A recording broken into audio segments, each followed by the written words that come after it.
Embracing impermanence, the art of letting go. 1. The river's lesson. Picture yourself standing on the bank of a wide, rushing river. The water churns and swirls, carrying leaves, branches, and bits of earth downstream. You watch as a single leaf, vibrant green, drifts into the current. For a moment, you feel an urge to reach out, to grab it, to hold it still. But the river doesn't pause. It sweeps the leaf away, out of sight, and the water keeps flowing, indifferent to your longing. You stand there, feeling a pang of loss, but then you notice something else: the river is still beautiful. Its movement, its constant change, is what makes it alive. Life is like that river. Everything in it, our possessions, our relationships, our successes, even our very selves, is fleeting. We want to cling to things, to make them permanent, but the current of time pulls them away. This impermanence can feel like a curse, a source of pain and anxiety. But what if we could see it differently? What if we could embrace the flow of life, not as a loss, but as a gift? This is the heart of Stoic philosophy, a way of living that teaches us to accept impermanence, to let go of what we cannot control, and to find peace in the ever-changing nature of existence. Today, on this journey with BAudio, we're diving deep into one of the most profound Stoic lessons, the art of letting go. We'll explore how the Stoics, from Seneca to Marcus Aurelius, faced the fleeting nature of life with courage and wisdom. We'll meet modern heroes who've applied these principles in their own struggles. And we'll equip you with practical tools to embrace impermanence in your daily life, so you can live with greater freedom, clarity, and purpose. So, grab a notebook, settle in, and let's begin. 2. The Stoic view of impermanence. At its core, Stoicism is about living in harmony with reality. And one of the most undeniable realities is that nothing lasts forever. The Stoics didn't shy away from this truth, they leaned into it. They believed that by accepting impermanence, we could free ourselves from the suffering that comes with clinging to things that are bound to change. Marcus Aurelius, the Roman emperor and Stoic philosopher, wrote in his Meditations, "Everything is only for a day, both that which remembers and that which is remembered." Think about that for a moment. The moments we cherish, the things we fear losing, even the people we love, they're all temporary. But Marcus didn't say this to depress us. He said it to liberate us. By recognizing that everything is fleeting, we can focus on what truly matters, how we live in this moment, right now. Seneca, another Stoic sage, took this idea further. In his letters to Lucilius, he wrote, "We are not given a short life, but we make it short by wasting time on things that don't matter." For Seneca, embracing impermanence wasn't about giving up on life, it was about prioritizing what's essential. If everything is temporary, why waste energy worrying about what we can't keep? Why not pour our hearts into what we can control, our actions, our values, our character? The Stoics used a concept called memento mori, Latin for, remember you must die. It sounds morbid, but it's anything but. By reminding themselves of their mortality, the Stoics stayed grounded.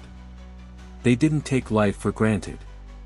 They didn't cling to fleeting pleasures or obsess over trivial losses. Instead, they lived with intention, knowing that each moment was a gift, not a guarantee. Let's bring this closer to home. Think about something you're holding on to tightly right now. Maybe it's a job you're afraid to lose, a relationship you're trying to preserve, or even a version of yourself you don't want to let go of. Now, ask yourself, is this thing permanent? Can I keep it forever? The answer, if we're honest, is no. Everything changes. Everything passes. The Stoic challenge is to accept this truth and find peace in it, rather than fighting against it. 3. Historical example, Seneca and the exile. To see how the Stoics practiced embracing impermanence, let's travel back to ancient Rome, to the life of Lucius Annaeus Seneca. Seneca was a man of contradictions, a wealthy advisor to Emperor Nero, a brilliant writer, and a devoted Stoic. But his life was far from easy. In 41 AD, Seneca was accused of a scandal he likely didn't commit and was exiled to the barren island of Corsica. He lost his status, his wealth, his connections, everything that defined his life in Rome. Imagine being Seneca in that moment. You're torn from your home, your reputation in ruins, sent to a rocky outpost with no promise of return. Most people would spiral into despair, cursing their fate. But Seneca did something remarkable. He turned to Stoicism. In his writings from exile, he reflected on impermanence. He wrote, "All things are in flux, the very condition of life is change. What is there that does not pass away?" Seneca didn't just philosophize, he lived his principles. He used his time in exile to write, to reflect, and to grow. He didn't cling to the life he'd lost, he embraced the one he had. He found meaning in simplicity, in the quiet moments of thought and study. When he was eventually recalled to Rome years later, he returned not as a broken man, but as a wiser one, his Stoic practice deepened by adversity. Seneca's story teaches us that impermanence isn't just about loss, it's about opportunity. When life strips away what we thought we needed, it forces us to discover what truly matters. For Seneca, exile wasn't the end, it was a chance to practice letting go, to find peace in the present, and to build a life aligned with his values. 4. Why we struggle with impermanence. Before we dive into how to apply Stoic wisdom today, let's explore why letting go is so hard. The Stoics believed that much of our suffering comes from what they called false judgments, the stories we tell ourselves about reality. When we lose something, a job, a loved one, an opportunity, we don't just feel the loss. We add layers of judgment. This shouldn't have happened. I can't live without this. My life is ruined. Seneca described this in his essay on the shortness of life. We suffer more in imagination than in reality. Let's break that down. Imagine you get passed over for a promotion at work. The reality is simple, someone else got the job. But your mind might spin a tale, I'm a failure. I'll never get ahead. Everyone thinks I'm incompetent. These thoughts, not the event itself, amplify your pain. Our struggle with impermanence often stems from attachment. We attach our happiness to things, a house, a relationship, a dream, believing they define us. When they change or disappear, we feel like we're losing a part of ourselves. The Stoics challenge this mindset. They say, you are not your possessions, your status, or even your body. You are your choices, your reason, your ability to act with virtue. These are the only things that can't be taken away. Think about a time you struggled to let go. Maybe you held on to a grudge after a fight with a friend, or you obsessed over a missed opportunity. What made it so hard? Chances are, it wasn't just the event, it was the meaning you gave it. The Stoics teach us to strip away those false meanings and see things as they are, temporary, neutral, and ultimately beyond our control. 5. Modern example, the entrepreneur's comeback. To bring this Stoic principle into the present, let's meet Sarah, a 35-year-old entrepreneur from California. Sarah spent 5 years building a tech startup.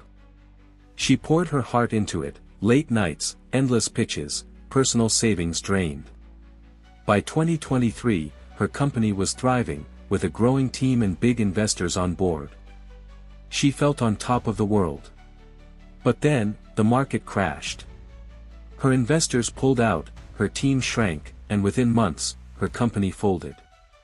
Sarah lost everything, her business, her savings, her sense of identity. At first, Sarah was devastated. She couldn't sleep, couldn't eat. She kept replaying what went wrong, blaming herself, the economy, her team. But one day, she stumbled across a quote from Marcus Aurelius, "You have power over your mind, not outside events. Realize this, and you will find strength." Something clicked. Sarah realized she was clinging to a version of her life that no longer existed. She was fighting impermanence, and it was tearing her apart. Inspired by Stoicism, Sarah decided to let go. She stopped dwelling on the loss and started asking, what can I control now?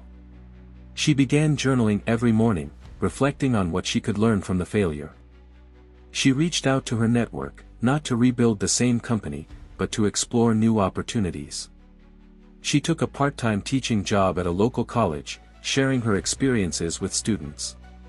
Slowly, she rebuilt her life, not by recreating the past, but by embracing the present. Today, Sarah runs a small consulting business, helping other entrepreneurs navigate failure. She's not as wealthy as she once was, but she's happier. She says Stoicism taught her that life's impermanence isn't a punishment, it's a chance to start fresh, to focus on what matters, her growth, her relationships, her ability to make a difference. Sarah's story shows us that letting go doesn't mean giving up. It means releasing our grip on what's gone so we can grasp what's here, now. 6. 3 Stoic practices to embrace impermanence. Now that we've explored the Stoic view of impermanence through philosophy and stories, let's get practical. How can you apply this wisdom to your life? Here are 3 Stoic practices to help you let go, accept change, and find peace in impermanence. Each comes with steps you can start today. Practice 1. The dichotomy of control. Epictetus, a former slave-turned-Stoic philosopher, taught that the key to peace is focusing only on what you can control.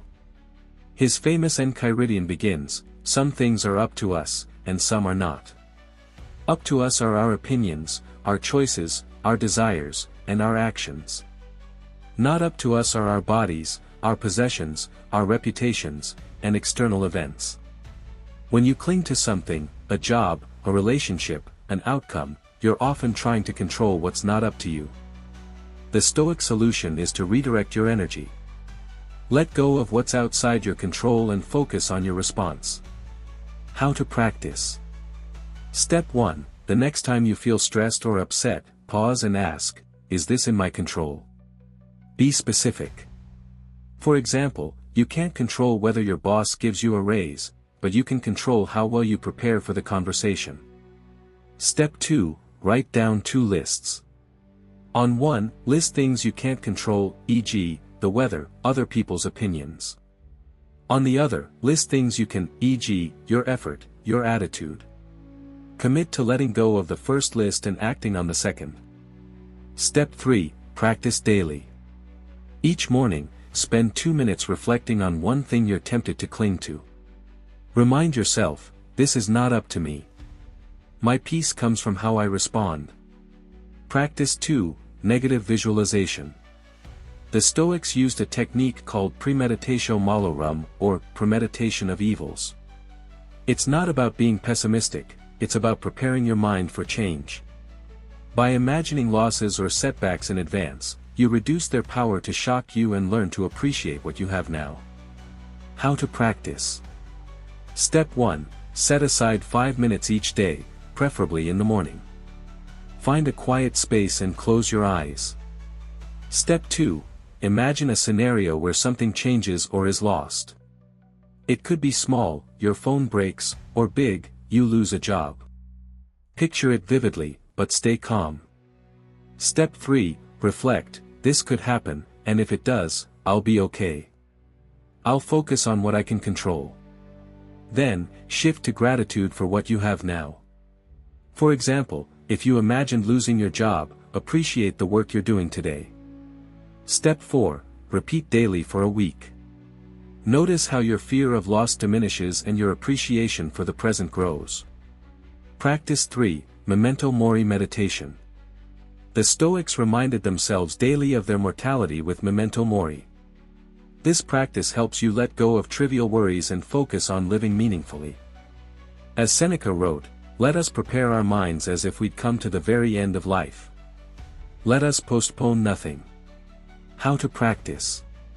Step 1. At the end of each day, spend 5 minutes reflecting on your mortality. You can journal or simply think. Ask, "If today was my last day, would I be proud of how I lived?" Step 2. Identify one thing you're clinging to, a grudge, a fear, a material goal. Ask, "Does this matter in the grand scheme of life?" Step 3. Act on your reflection. If you realized you're holding a grudge, reach out to make amends. If you're chasing a goal that doesn't align with your values, let it go. Step 4. make memento mori a habit. Place a small reminder, a coin, a note, a photo, somewhere you'll see daily. Let it prompt you to live intentionally. These practices aren't quick fixes. They're disciplines, like training a muscle. The more you practice, the easier it becomes to let go and embrace life's flow. 7. Expanding the practice, daily Stoic challenges. To make embracing impermanence a part of your life, let's go beyond the 3 practices and explore a week-long Stoic challenge. Each day, you'll focus on a specific aspect of letting go, building on the principles we've discussed. This challenge is designed to be practical, reflective, and transformative. Day 1, identify your attachments. Task, spend 10 minutes journaling about something you're clinging to. It could be a physical object, a relationship, a goal, or an idea about yourself. Write why you're attached and how it affects your peace. Reflection, ask, what would happen if I let this go? Would I be freer? Stoic quote, you must become an old man in good time if you wish to be an old man long. Marcus Aurelius. Day 2, practice gratitude for the temporary. Task, choose one thing you love, a person, a place, a moment, and spend 5 minutes appreciating it, knowing it's temporary. Write or say aloud why you're grateful for it now. Reflection, notice how gratitude shifts your perspective from fear of loss to joy in the present. Stoic quote, we should love all our dear ones, but always with the thought that we have no promise that we may keep them forever. Seneca. Day 3, face a small loss. Task, intentionally let go of something small, delete an old email, donate an unused item, or skip a habit you're attached to, like checking social media. Reflection, how did it feel to release this? Did you feel lighter or more anxious? Stoic quote, if you wish to be loved, love. Seneca, applied to letting go of attachments to love freely. Day 4, reframe a past loss. Task, think of a loss you've experienced, a job, a friendship, an opportunity. Write a new story about it, how it helped you grow, what it taught you, or what it made possible. Reflection, how does this new perspective change your feelings about the loss? Stoic quote, there is only one way to happiness, and that is to cease worrying about things which are beyond the power of our will. Epictetus. Day 5, visualize change. Task, do a 10-minute premeditatio malorum session. Imagine a significant change, moving to a new city, ending a relationship, or facing a health issue. Plan how you'd respond with Stoic principles. Reflection, did this reduce your fear of the future? Stoic quote, you have power over your mind, not outside events. Realize this, and you will find strength. Marcus Aurelius. Day 6, act with intention. Task, choose one action today that aligns with your values, knowing it's temporary. For example, call a friend, help a stranger, or work on a passion project. Do it fully, without expecting permanence. Reflection, how did it feel to act without attachment to the outcome?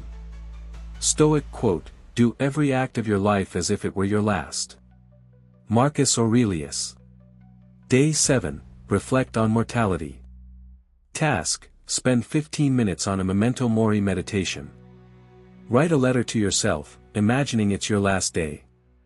What would you say about how you want to live? Reflection, how can this perspective guide your choices going forward? Stoic quote, let us prepare our minds as if we'd come to the very end of life. Seneca. This challenge is a starting point. You can repeat it, adapt it, or create your own. The goal is to make embracing impermanence a habit, not a one-time effort.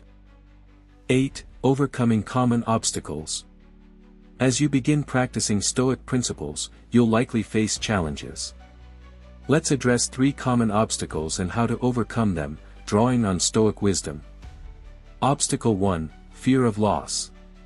It's natural to fear losing what you love. The Stoics didn't deny this fear, they worked with it. Seneca advised, consider that you may lose what you have as if it were already gone. By mentally preparing for loss, you reduce its power over you. Solution: practice negative visualization daily. Start small, imagine losing your favorite coffee mug, and gradually tackle bigger fears. Remind yourself, I am enough, with or without this. Obstacle 2, feeling overwhelmed by change.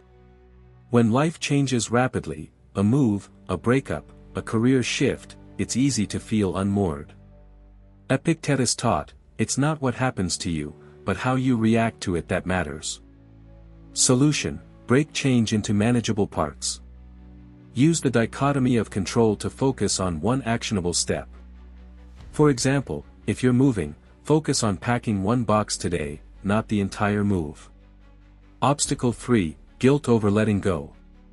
Sometimes, letting go feels like betrayal, of a person, a dream, or your past self. Marcus Aurelius reminded himself, accept the things to which fate binds you, and love the people with whom fate brings you together, but do so with all your heart. Letting go doesn't mean devaluing, it means loving fully in the present. Solution: reframe letting go as an act of love.